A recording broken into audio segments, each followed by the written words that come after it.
बिल्कुल ठीक है, एक कॉल ले लूँ जी। मंशा साहब है जी जी। अस्सलाम वालेकुम जी मंशा साहब। जी वालेकुम सलाम जी मंशा साहब, कुछ पूछना चाहेंगे मिनिस्टर साहब से? जी। मैं इनसे यही कहूंगा कि I appreciate what he is doing, और for the first time somebody is talking about the energy policy जो डॉक्टर आसिम आप इनके दोस्त तो नहीं है मंशा साहब? आप डॉक्टर आसिम के दोस्त तो नहीं है? नहीं जी, मेरी इनसे कोई इतनी कोई खास वाकफियत तो नहीं है। चले, मैंने कहा आप अप्रिशिएट कर रहे हैं, बड़ा मसला हो गया। मैंने कहा कि मैं I talk about national interest, मेरा कोई इससे ताल्लुक नहीं है जी। ठीक है कि मेरी इनसे दोस्ती है ये नहीं है। तो पॉइंट ये है कि आप जब तक ये डिस्टॉर्शंस को खत्म नहीं करेंगे कि आप $4 की इस वक्त गैस बेच रहे हैं, I am one of the biggest consumers in the country अच्छा जी आफ्टर फर्टिलाइजर। तो आप मुझे ये बताएं कि अगर $14 की गैस आप बाहर से इंपोर्ट करेंगे तो वो तो हर आदमी कहता है जी एलएनजी भी ले आए, एलपीजी भी ले आए, तो फिर उस वक्त तो कीमतें आपको बढ़ानी पड़ेगी ना जी। तो अगर इसकी जब तक हम रियल प्राइस नहीं लाएंगे गैस की, उस वक्त तक आप इसमें ना लोग इसकी वेस्टेज खत्म करेंगे। आप जाएं अपने घरों में चूल्हे देखें, लोग चला रहे हैं, बिल्कुल बंद ही कोई नहीं करता। और मैं कहता हूं कि इसके 2 टैरिफ होने चाहिए। एक टैरिफ होना चाहिए जो गरीब लोग हैं, जिनके पास कुछ नहीं है, उनको आप बेशक जितनी रिलीफ देना चाहते हैं दे दें। ठीक है। उसके बाद ये जो डिस्टॉर्शन है, एक प्राइस है सीएनजी के लिए, एक प्राइस है फर्टिलाइजर के लिए, एक प्राइस है किसी और के लिए, इसको खत्म करें। और इसकी सबसे पहली बात तो ये है कि कंजर्वेशन होनी चाहिए। कंजर्वेशन तब होगी, वेस्टेज तब होगी जब आप इसकी कीमत को ठीक करेंगे। आप कहते हैं ईरान से गैस ले आए, ईरान भी तो $12 का आपको दे रहा है, तो $4 पर आप लोकल बेच रहे हैं। ये इतनी डिस्टॉर्शन है कि इसी तरह आप देखें कि अब जो नई डीजल गाड़ियां आ रही हैं, ऐसी गाड़ियां भी आ गई हैं जो आप रावलपिंडी में उसका टैंक फुल करें और कराची तक आप जा सकते हैं।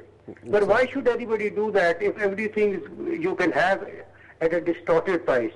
जब तक चीजों को आप ठीक नहीं करेंगे, और ये गवर्नमेंट के जो इदारे हैं OGDCL और ये सारे, इनको प्राइवेटाइज करें। और ये जो डॉक्टर साहब बातें कर रहे थे कि जी वो किसी ने रिग नहीं खरीदी, किसी ने कुछ नहीं किया, अभी तो और भी वहां पर बहुत कुछ है। OGDCL में $1 बिलियन के तो सिर्फ अनयूजेबल अनसर्विसेबल स्पेयर पार्ट्स पड़े हुए हैं। अच्छा एक मिनट मंशा साहब, मैं जरा स्टेप बाय स्टेप पूछता जाऊँ, आप जरा लाइन पे रहिएगा। आगे भी सबूर साहब की लाइन ड्रॉप हो गई थी, जरा लाइन पे रहिएगा आप, ठीक है? क्या ऐसे ही है जी, स्पेयर पार्ट्स पड़े हुए OGDCL? जी हाँ, बिल्कुल पड़े हुए। तो क्या वो किस लिए पड़े हुए? लोग चोरी करके ले जाते होंगे। उसको इन्वेस्टिगेट कर रहे हैं। बल्कि एक ये है कि रिग का कोई अबाउट 700,000 का एक रिग का पार्ट आया, आज 4 साल तक वो लगा ही नहीं। अच्छा। और अनमूविंग इन्वेंट्री है, कमीशंस होते हैं, मंगा लिए जाते हैं, तो उसके बाद वो यूज़ नहीं होते और पड़े हुए। मेरे पास पूरी लिस्ट है, मैं उस पर इंक्वायरी बिठा रहा हूँ।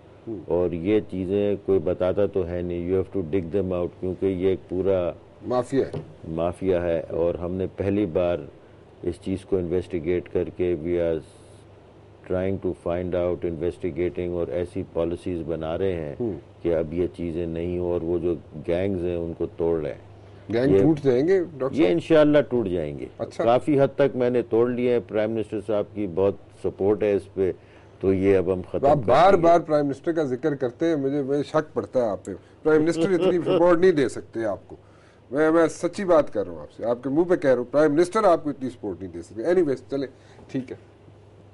तो प्राइम मिनिस्टर को तो मेरे ख्याल में आप अच्छे ही नहीं लगते होंगे। एनीवेज जी, मैं मंशा साहब से बात कर लूँ। जी मंशा साहब, एक और सवाल था आपका, काइंडली वो भी जरा बता दें। मैं जरा थोड़ा दूसरी साइड पे चला जाता हूँ, डॉक्टर साहब फिर वो जरा उनका फोकस डिफोकस हो जाते हैं थोड़ा सा। एक और आपने बड़ा अच्छा बात इन्होंने की कि डिस्टॉर्शन ऑफ प्राइसेस, हाँ, ये भी बिल्कुल ठीक है। ये हमने पहली बार किया है कि डिस्टॉर्शन जो है ये ख़त्म की जाए। हमने फर्टिलाइज़र की कॉस्ट भी बढ़ाई है।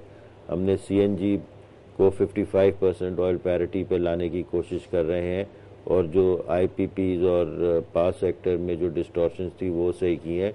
लेकिन हमने अभी डोमेस्टिक कंज्यूमर्स को टच नहीं किया। लेकिन मंशा साहब की बात बिल्कुल ठीक है कि हमें ये डिस्टॉर्शन ख़त्म करके, and why should the industry pay for the domestic users, and why should the industry pay for the fertilizer?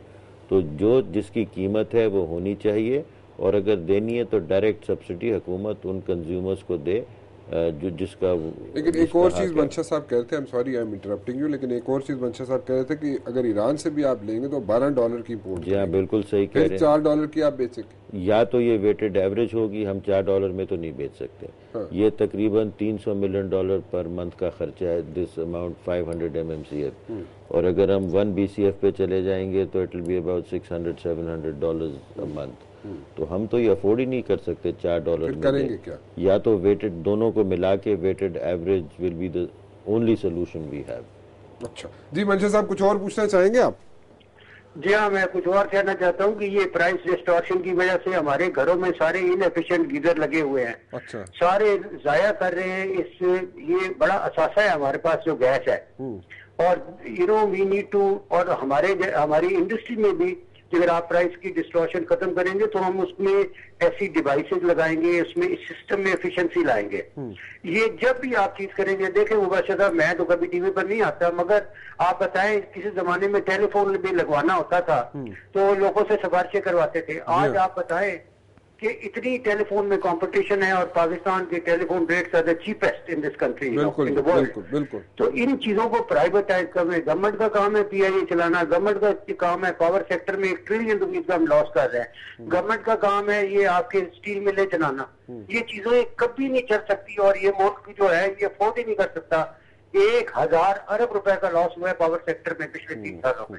अच्छा, ये एक कभी ये मिनट मुल्क मंशा अफोर्ड साहब, नहीं कर सकता, ये मुल्क चल ही नहीं सकता। जी एक मिनट जरा प्राइवेटाइजेशन पे बात करो। प्राइवेटाइजेशन होनी चाहिए जी, प्राइवेट सेक्टर का इनपुट होना चाहिए, इनपुट होना चाहिए, प्राइवेट सेक्टर का इनपुट होना चाहिए, मिनिस्टर साहब कह रहे हैं। डॉक्टर साहब, मैं मिनिस्टर साहब से इस बात पर डिसएग्री करता हूँ। अच्छा। कि ये इनपुट जो है ये सारी हवाई बातें हैं, ये या प्राइवेटाइज होता है या पब्लिक सेक्टर, ये दरमियान वाला सिस्टम जो है ये नहीं चलेगा मेरे अपने हिसाब से। आप देख लें ये एक मिनट मंशा साहब, एक मिनट मंशा साहब कह रहे हैं दरमियान वाला काम नहीं चलेगा। मेरा यही था कि it should be privatise in the sense के ऑपरेटरशिप जो है वो प्राइवेट सेक्टर में होनी चाहिए। ये हम अपनी उसमें करते हैं, जो ऑयल फील्ड्स हैं उसके अंदर 15% पे हम ऑपरेटरशिप दे देते हैं, और बाकी 80% still remains with the state. So I think it is a management problem, and the management should always lie with the private sector and not with the government sector. तो that is the formula I think is better के operations and management, let the government hold the shares to these companies but not with management. अच्छा, so आप इसका एक तरीका different बता रहे हैं वो उस तरह, लेकिन जो मंशा साहब कह रहे हैं, मंशा साहब अच्छा, मंशा साहब हमारे साथ नहीं है जी लाइन में, थोड़ा सा दूसरी तरफ चला जाओ। हाँ, अब मैंने आपसे कहा था मैं इधर उधर बात नहीं करूंगा, लेकिन कर लूँ बात थोड़ी सी, कर लें। नाराज तो नहीं होंगे? नहीं। ये ना हो जैसे गैस नहीं आती उस तरह आप भी चले थे। नहीं जाएंगे? नहीं। प्राइम मिनिस्टर साहब को आपसे इतनी मोहब्बत क्यों है? वो मेरे प्राइम मिनिस्टर है इसलिए।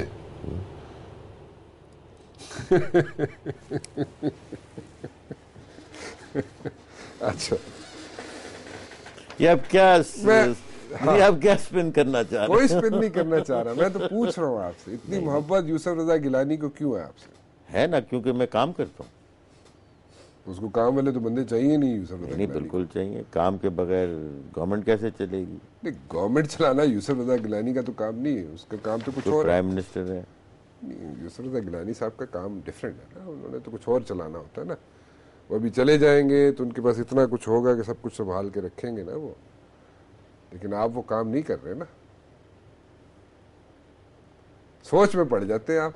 नहीं, मैं सोच में नहीं समझा, मैं देख रहा हूँ कि ये कौन सी स्पिन आ रही है, ये कौन सी बॉल कर रहे हैं आप। आप लोगों को इमरान खान की यॉर्कर नहीं समझ आते तो मेरी स्पिन क्या समझ आएगी? क्रिकेटर नहीं है ना, तो बने ना, एक क्रिकेटर से पाला पड़ा तो बने। अगर वक्त आएगा तो क्रिकेट भी सीख लेंगे। वक्त आ गया ना, वो पेट्रोलियम भी सीख ली तो अब क्रिकेट भी सीख लेंगे। It's never too late to learn in life. अच्छा, अब मुश्किल हो जाएगा क्रिकेट खेलना अभी। नहीं, तो फिजिकली फिट होना पड़ेगा थोड़ा। हो जाएंगे, वजन कम करेंगे, ठीक कम करेंगे, आपकी तरह हो जाएंगे। मेरी तरह क्या, मैं तो मैंने क्या करना। ये इकबाल जैद अहमद साहब जो है, इनका माफिया, आपने कहा जी मैंने बड़े बड़े माफिया तोड़ लिए जी, एलपीजी के बहुत बड़े टाइकून है जी, बेताज बादशाह हैं, इनका माफिया तोड़ा आपने? बिल्कुल। कैसे? अभी तो लगाई है ना इन पे एलपीजी लेवी। अब इनको जो लेते थे और बेचते थे, जो मुनाफा होता था वो गवर्नमेंट इम्पोर्टेड प्राइस पे और लोकल प्राइस का जो डिफरेंस है उस पे हमने 11,000 रुपए लेवी लगाई है, so as to provide an equal playing field. और ये हमारे खिलाफ कोर्टों में भी गए हुए हैं। अच्छा। और हम लड़ रहे हैं। हम नहीं चाहते कि किसी को अनड्यू एडवांटेज मिले at the cost of the country.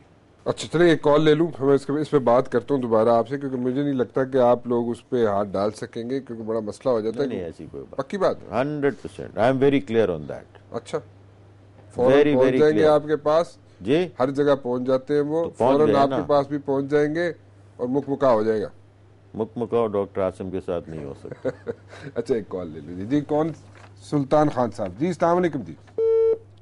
चलो अच्छा चले, नहीं होगा मुकमुका, जब तक अगली कॉल मिलती है मैं जरा पूछ लूँ मुकमुका होगा कि नहीं? मुकमुकाव नहीं हो सकता। मुकमुकाव होना होता तो बहुत पहले हो गया होता। अच्छा, उस हाइप तक लाके मुकमुकाव करने का कोई फायदा नहीं है। तो बड़ी अच्छी बात की आपने। अच्छा मुझे एक बात समझाइए, क्या सीरियस है ये गवर्नमेंट, ये सब क्राइसिस जो है, जो इश्यूज हैं, यू नो आपके जो जिस तरह आप बता रहे हैं, लोगों के सवालात के जवाब दे रहे हैं, और वो तो ऐसे लगता है कि किसी ने काम किया ही नहीं था और आपको आके सारा काम करना पड़ रहा है। मुबशिर साहब, इट्स अनफॉर्चुनेट।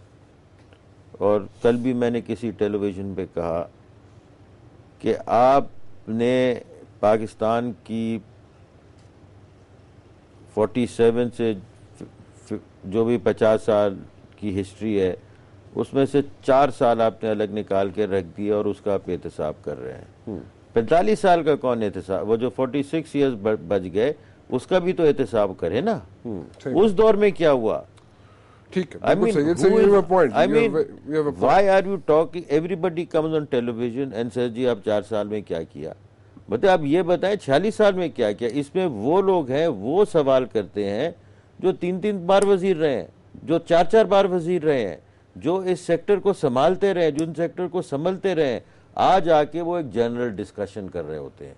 जो आदमी एक ले आदमी डिस्कशन करता है, यू प्ले, पढ़े लिखा आदमी is playing in the hands of the uneducated. That is become unfortunately the trend of the political forces in our country.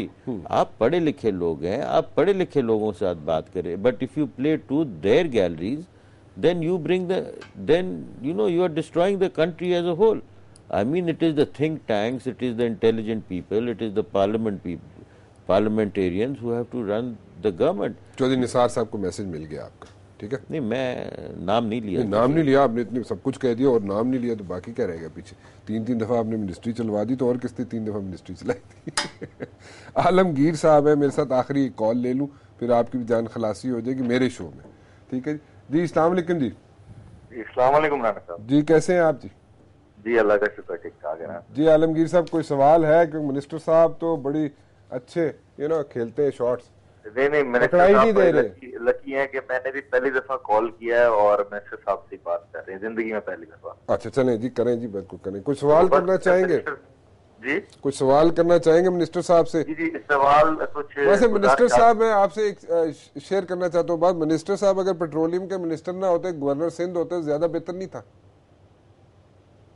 नहीं, वो वैसे ही सब कुछ है, आपको पता है। वो गवर्नर हो या ना हो, वो वजीर आजम भी हैं, गवर्नर भी हैं, प्रेसिडेंट भी हैं। वजीर आजम को घर भिजवाएंगे, आगे वजीर आजम घर जाने के चक्कर में आपने बिल्कुल डॉक्टर साहब हर आज प्राइम मिनिस्टर यूसुफ रजा गिलानी साहब को नींद नहीं आएगी, बस ये मैं आपको बता। नींद उन्हें आएगी, वो बड़े क्या कहते हैं हुसन परस्त आदमी है, नींद में उन्हें आ जाती है। नहीं, वो हुसन परस्त तो वो फिर उन्होंने गाना ही बंद कर दिया। जो हुसन परस्ती जिनकी तरफ थी उनकी, प्राइम मिनिस्टर शहबाज शरीफ साहब गा रहे हैं ना उनकी जगह गाना। नहीं, वो एक और चीज है, आप यूसुफ रजा गिलानी साहब को भूल रहे हैं। वैसे वो भी हुसन परस्त थे और वो भी गाना बहुत पसंद करते थे, और जिनका गाना पसंद करते थे उनका गाना ही बंद हो गया, उन्होंने गाना ही बंद कर दिया। पीर वो तो वैसे बेचारी पर्दा ही करेगी ना। अच्छा, कोई बात करना चाहेंगे, कोई सवाल करना चाहेंगे आप? जी जी, मैं डॉक्टर साहब से ये सिर्फ गुजारिश करना चाहता हूँ कि जरदारी साहब जो हैं वो बड़े अच्छे लीडर हैं। क्या बात कर रहे हैं? जब वो आए थे तो क्या हो गया? हमने यही सोचा था कि वो जो है ना, लीडर, उसमें कोई शक नहीं, लीडर कोई शक नहीं है। जो प्रेसिडेंट साहब है बहुत अच्छे लीडर है, और पहली मर्तबा उन्होंने सब पार्टीज को एक टेबल पे बिठा दिया, सबको मिलकर हुकूमत करा दी। लेकिन उसके आगे भी काफी प्रॉब्लम्स है, वो सारे तो क्रेडिट ना देना आप प्रेसिडेंट। वही मैं अपना प्रॉब्लम पे तो आ रहा हूँ ना। अच्छा, चलेंगे तो मैं बताऊंगा ना। जी जी। उसमें सर अब ये है कि होना तो ये चाहिए था कि जरदारी साहब को इतना अच्छा प्ले करना चाहिए था कि वो भुट्टो को लोगों को भूल जाते और जरदारी को लोग याद रखते। यार जरदारी साहब आए थे, उन्होंने बड़ा काम किया आवाम के लिए, बहुत आसानियां पैदा की और बहुत मसले हल किए और आवाम को बड़ा रिलीफ मिला। लेकिन समझ में से बाहर बात यह है कि जरदारी साहब, हालांकि उनकी गिरफ्त भी बड़ी मजबूत है, लेकिन जो है कोई नीचे जो लोग हैं, जो मिनिस्टर्स हैं और जो लोग ये जो ओहदों पर लगे हुए हैं, ये लोग वो आउटपुट नहीं दे रहे जो जरदारी साहब उनसे ले सकते हैं। आप डॉक्टर आसिम की बात कर रहे हैं, बीच में इनको भी लपेट रहे हैं कि नहीं? नहीं, डॉक्टर साहब तो बेचारे मासूम आदमी हैं, ये तो कोई ऐसी बात नहीं। जितना टाइम इन्हें मिला है उसमें इन्होंने बहुत कुछ कर दिया, कर रहे हैं, कोशिश कर रहे हैं कि कुछ ना कुछ वो। आप ग्लासेस शासेस पहनते हैं वैसे आलमगीर साहब? ग्लासेस? जी हाँ, मतलब कि नजर की ऐनक जी बिल्कुल पहनी हुई है मैंने। तो आखिरी दफा कब टेस्ट कराई थी? आप इनको मासूम कह रहे हैं। वो मासूम नहीं लगता। अच्छा जी। तो सर मेरी गुजारिश है कि डॉक्टर साहब की शाम को रोज मुलाकात होती होगी मेरा ख्याल है जरदारी साहब से, शाम 6-7 बजे के पास। बड़ी मैंने बात है, लेकिन मेरा नहीं ख्याल, मेरा जाती ख्याल है ऐसी बात नहीं है।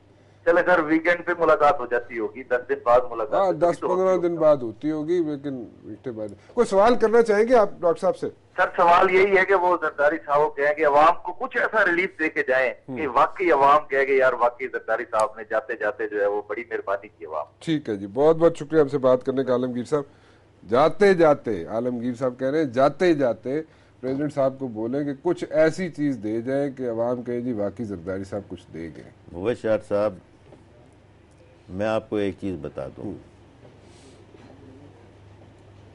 अगर वो इस मुल्क को जमहूरियत दे गए वही बहुत बड़ा कंट्रीब्यूशन है। और अगर हम किसी वजह से डिरेल हो गए in an undemocratic process, it will be disaster for this country.